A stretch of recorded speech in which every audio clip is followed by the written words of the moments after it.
Hello friends, welcome back my YouTube channel.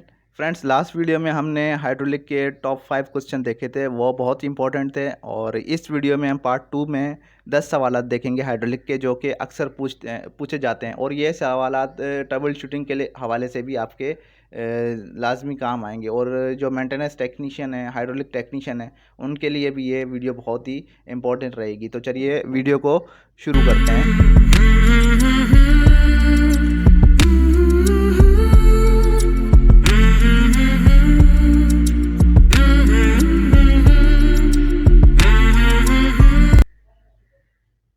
सवाल number 1 देखते हैं। प्रेस मशीन फॉरवर्ड हो रही है बट रिवर्स नहीं हो रही, क्या प्रॉब्लम है? इंटरव्यू में अक्सर ऐसा भी पूछा जाता है। अगर आप हाइड्रोलिक के एक्सपर्ट हैं, जिनको बहुत ज़्यादा नॉलेज होती है हाइड्रोलिक की, तो उन्हीं से ऐसे ऐसे भी सवालात होते हैं कि प्रेस मशीन हमारी फॉरवर्ड हो रही है, रिवर्स नहीं हो रही। मतलब कि एक सिलेंडर हमारा फॉरवर्ड हो रहा है लेकिन रिवर्स नहीं हो रहा, तो क्या मसला हो सकता है? ऐसे भी सवालात होते हैं इंटरव्यू में। तो आप इसको दो रीज़न दिखा सकते हैं। एक रीज़न आप कह सकते हैं कि भाई आपका प्रेशर स्विच जो आपने लगाया है, जिस पे आपने इसको जिस प्रेशर पे आपने इसको सेट किया हुआ है, वो इस प्रेशर पे प्रेशर नहीं पहुंच रहा, जिसकी वजह से ये कमांड नहीं दे रहा। ठीक है, ये कमांड नहीं दे रहा है पीएलसी को। ठीक है, ये भी एक वजह हो सकती है। प्रेशर स्विच जो है काम नहीं कर रहा, जिसके ऊपर जिस प्रेशर के ऊपर आपने सेट किया है वो एक कमांड जनरेट नहीं कर रहा। ठीक है, तो प्रेशर स्विच का भी मसला हो सकता है। देन आप सेकेंडली ये भी कह सकते हैं कि डायरेक्शन कंट्रोल वाल स्टक हो गया होगा। ठीक है, मूव नहीं कर रहा, डायरेक्शन कंट्रोल वाल में सप्लाई नहीं आ रही। तो ये दो रीज़न आप इंटरव्यू को दिखा सकते हैं, दे सकते हैं। ठीक है, डायरेक्शन कंट्रोल वाला अगर स्टक हो गया है तो फिर वो मूवमेंट नहीं करेगा। ठीक है, उसका स्पूल मूवमेंट नहीं करेगा, तो फिर ना हमारी प्रेस मशीन फॉरवर्ड होगी ना रिवर्स होगी। ठीक है, तो इस तरीके से आप इस सवाल का जवाब दे सकते हैं। अगला सवाल देखते हैं। Difference between pressure switch and relief valve. मैंने आपको बताया था कि जैसे ही आप अपना जवाब देते हैं, उसी में से वो दूसरा सवाल कर लेगा। ठीक है, अब वो कह रहा है कि प्रेशर स्विच और रिलीफ वाल्व में क्या डिफरेंस है। तो सिंपल आपने ये बोलना है कि प्रेशर स्विच एक इलेक्ट्रिकल डिवाइस है, जिसको हम सेट करते हैं एक प्रेशर के ऊपर, पर्टिकुलर प्रेशर के ऊपर ये कमांड जनरेट करता है। ठीक है, कमांड जनरेट करके पीएलसी को देता है। ठीक है, तो ये आप पर्टिकुलर प्रेशर स्विच हमारा, ये प्रेशर स्विच हमारा एक पर्टिकुलर प्रेशर के ऊपर कमांड जनरेट करता है, इलेक्ट्रिकली कमांड जनरेट करता है, जो कि पीएलसी को देता है। और रिलीफ वाल्व क्या करता है? रिलीफ वाल्व बेसिकली इससे हम प्रेशर, सिस्टम प्रेशर को कम ज़्यादा कर सकते हैं जितना हमें रिक्वायर्ड हो। ठीक है, इन दोनों में बेसिक डिफरेंस ये है। अगला सवाल देखते हैं। Pump is running but cylinder is not moving, what is the reason? ये भी आपसे सवाल हो सकता है कि पंप चल रहा है लेकिन सिलेंडर की कोई मूवमेंट नहीं हो रही। ठीक है, तो इस रीज़न इसका आप इस तरीके से जवाब दे सकते हैं कि भाई पंप चल रहा है, हो सकता है कपलिंग टूट गई हो। ठीक है, एक रीज़न आप ये भी दे सकते हैं, कपलिंग टूट गई हो हमारी। ठीक है, कपलिंग हमारी टूट गई हो, जिस वजह से कोई सिलेंडर की मूवमेंट ही नहीं हो रही। दूसरी आप ये भी रीज़न दे सकते हैं कि हो सकता है पावर गई हो और जो है हमारा पंप जो है क्लॉकवाइज चलना था, वो एंटी क्लॉकवाइज चल रहा है, क्योंकि पावर जाने के बाद जो है वो कनेक्शन इंटरचेंज हो जाते हैं। ठीक है, एक रीज़न आप ये भी दे सकते हैं। उसके अलावा थर्ड रीज़न आप ये भी दे सकते हैं कि हो सकता है कि सिलेंडर की वियर टियर हो गई हो। ठीक है, और ज़्यादा हीटअप होने की वजह से सिस्टम बंद हो गया हो, चल नहीं रहा हो। तो ये तीन आप रीज़न दे सकते हैं इस तरीके से। अगला सवाल देखते हैं। पंप चल रहा है लेकिन प्रेशर अचीव नहीं हो रहा। ठीक है, सिलेंडर का प्रेशर अचीव नहीं हो रहा, क्या रीज़न हो सकता है? तो इसमें आप कह सकते हैं कि सिलेंडर की जो पिस्टन सील्स हैं वो वियर टियर हो गई होंगी। ठीक है, सिलेंडर की हमारी पिस्टन सील्स वियर टियर हो गई होगी, जिसकी वजह से प्रेशर बन नहीं पा रहा। ठीक है, तो इस तरीके से आप उसको इस सवाल का भी जवाब दे सकते हैं। ठीक है, सिलेंडर की जो पिस्टन सील है वो वियर टियर हो गई है, जिस वजह से हमें प्रेशर अचीव ही नहीं हो पा रहा। ठीक है, सील्स हमारी पिस्टन सील्स ख़राब हो गई हैं, जिसकी वजह से हमारा जो प्रेशर है वो अचीव हमें नहीं हो रहा। ठीक है, अगला सवाल देखते हैं, पाँचवा।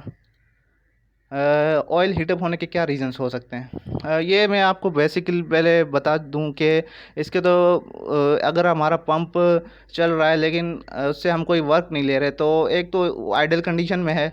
ठीक है, वो चल रहा है लेकिन क्या है कि वो उससे हम कोई वर्क नहीं करवा रहे, तो वो तो एक ऑयल गर्म होना एक पॉसिबल है कि वो गर्म हो सकता है।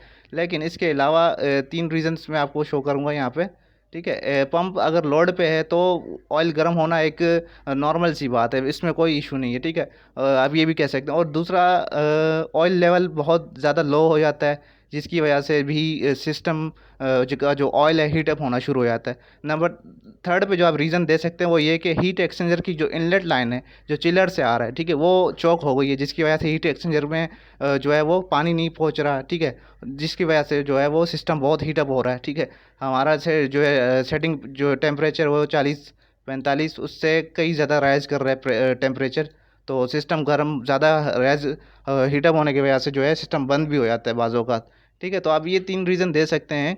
पंप अगर लोड पे है और वो तो एक नॉर्मल सी बात है, ठीक है।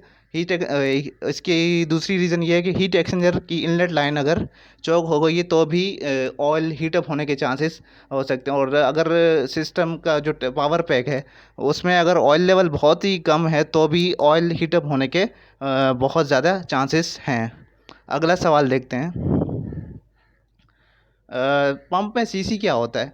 पंप में सीसी बेसिकली क्यूबिक सेंटीमीटर को कहते हैं, ठीक है। आपसे कोई भी इस मुतालिक कोई सवाल करे कि पंप में सीसी क्या होता है, तो सिंपल आपने जवाब देना है क्यूबिक सेंटीमीटर, ठीक है, क्यूबिक सेंटीमीटर, क्यूबिक सेंटीमीटर। अगला सवाल देखते हैं। 1000 सीसी इज इक्वल टू कितने लीटर के बराबर होता है? 1000 सीसी, तो सिंपल आपने जवाब देना है 1 लीटर के बराबर होता है, ठीक है। अगला सवाल देखते हैं। What type of pump we use for high flow and high pressure? ये भी आपसे सवाल कर सकता है, अगर आप एक्सपर्ट है हाइड्रोलिक में तो वो आपसे पूछेगा ज़रूर कि हम कौन सा पंप यूज़ करें, हाई फ्लो और हाई प्रेशर दोनों के लिए।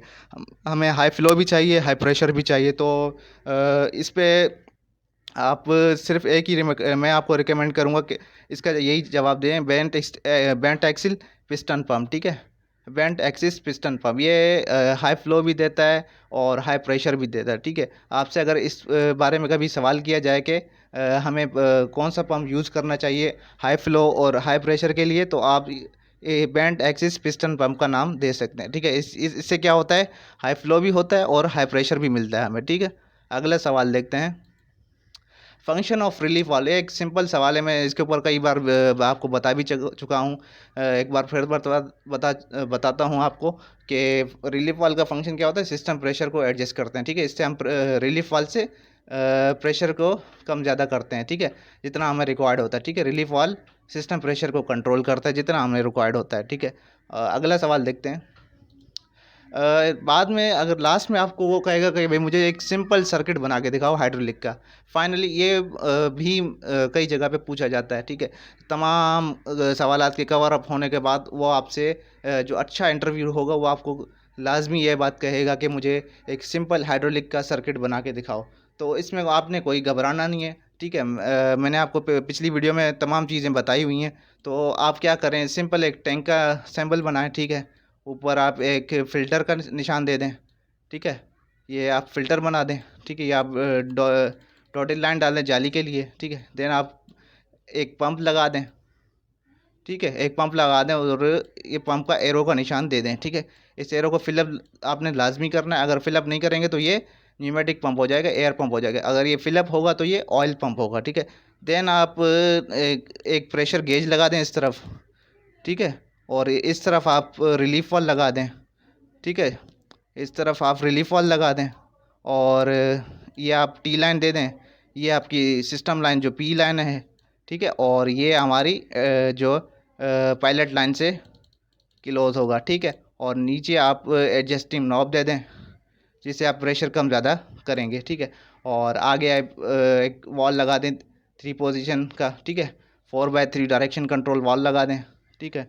और यहाँ पे एक आप डबल एक्टिंग सिलेंडर लगा दें, ठीक है। ये आप इस तरीके से बना के इंटरव्यू को सेटिस्फाई कर सकते हैं। तो ये मैं आपको सर्किट दिखाता हूँ सिंपल, ये देखें आप, ठीक है। सिंपल आप एक टैंक का सिंबल बनाएं, देन फिल्टर का सिंबल बनाएं, देन पंप का सिंबल बनाएं, ठीक है, रिलीफ वाल का सिंबल बनाएं, और ये 4/3 डायरेक्शन कंट्रोल वॉल का सिंबल बनाएं, और फाइनली एक डबल एक्टिंग सिलेंडर बना के इंटरव्यू को आप सेटिस्फाई कर सकते हैं कि आपको एक सिंपल सर्किट भी बनाना आता है, ठीक है। तो ये कुछ सवालात थे जो मैं समझता हूँ कि बहुत ही इंपॉर्टेंट थे, और ये मेरी अपनी नॉलेज भी थी, और मैंने कई मरतबा इंटरव्यू भी दिए हैं, उनमें भी ऐसे किस्म के सवालात होते हैं, ठीक है। और ये ट्रबल शूटिंग के हवाले से भी ये पॉइंट इसमें काफ़ी आपके लिए हेल्पफुल होंगे। उम्मीद करता हूँ ये वीडियो आपको अच्छी लगी होगी। अगर वीडियो अच्छी लगी है तो काइंडली लाइक ज़रूर कीजिए। ठीक ठीक है, मिलते हैं फिर नेक्स्ट वीडियो में। ओके, अल्लाह हाफिज़।